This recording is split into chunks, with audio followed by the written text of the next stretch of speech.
Hey guys, welcome back to Crafts Go Bloom. My name is Krista, and today I'm going to be giving you 4 plushie making tips that no one ever talks about. First up, when you are crocheting things typically like turtles. Now this is a no-sew pattern by Crocheted by L Shop. I absolutely love this pattern. I am just using it as an example. I'm not complaining about it at all. These sell really well for me. I highly recommend them all the time. But something no one talks about is in patterns like this, you're told to crochet the head and then cut your tails, and it tells you where to place the eyes.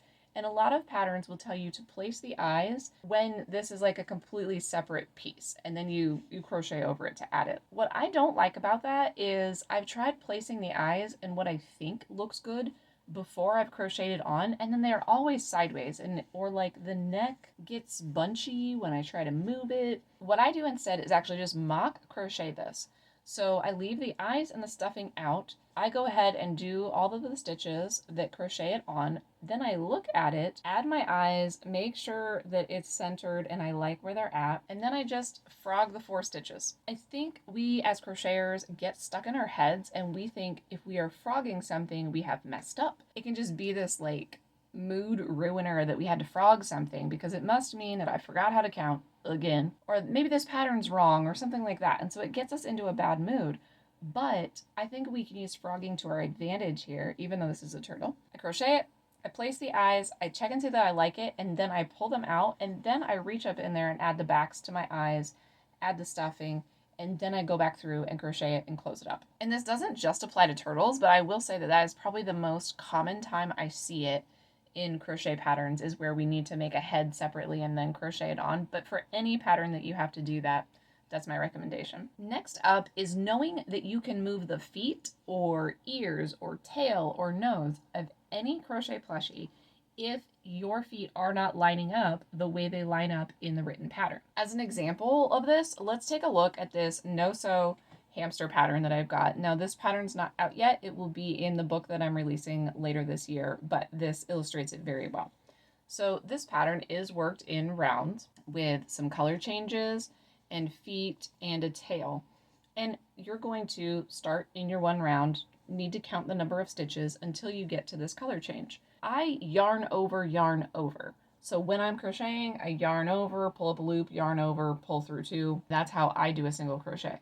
So if you're having trouble with anyone's patterns, not just mine, in the placement of things, it's possibly because of either your tension, your hook size, or if you yarn over or yarn under. And it's an easy trick to fix. For example, in this pattern, there are 32 stitches in a round. Now, it's okay to have those 32 stitches shift a little bit. You don't want to shift your starting and stopping stitch, but you can shift those white stitches over on the belly here. So it's okay if, let's say they start at stitch 20. Well, if yours needs to start at stitch 22 in order to get it to look correct, that's okay. That's just a 2-stitch difference, and then over on the other side, you're going to just subtract 2 stitches because you added them in over here. Let's say if this is 32, usually these are about 10 stitches across the front, so as long as you have 22 stitches in the tan color around the back and you got 10 in the front in the white and it's lining up with your project and looking correct, totally fine. Same thing applies to feet. Anytime you have feet that are just a bobble like this, which a lot of them in my patterns are, or a tail that's a bobble, same exact thing. A bobble only takes up 1 stitch. You're just going to move that to wherever you need to so that it looks correct. In a lot of my sitting guys, there's like a bobble and then 2 single crochets and a bobble in between the feet to give them a little bit of room. And that happens on both sides. You would want to move those 4 stitches, the bobble, single, single, bobble. You would want to move that as a group. I wouldn't add, like 3 stitches in between here and 2 stitches in between there. It's going to look off. But as long as you stick to that little pattern, you can adjust it anywhere you need to make it look correct.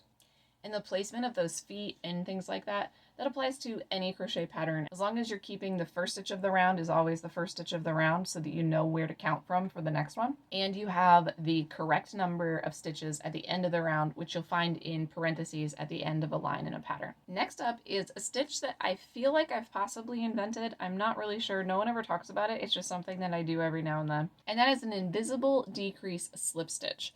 And it is exactly what it sounds like. Do your invisible decrease like you normally would, but then pull it through like a slip stitch.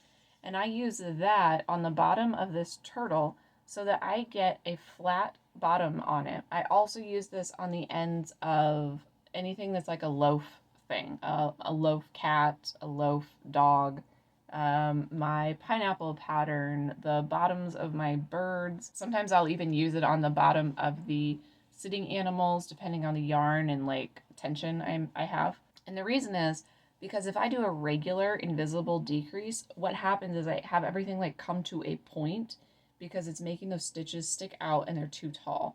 And so then you have plushies that rock back and forth instead of plushies that sit nice and flat like you want them to. That problem can also come from overstuffing. You want to keep certain plushies, you want them to sit flat. You need to make sure you're not overstuffing the bottom.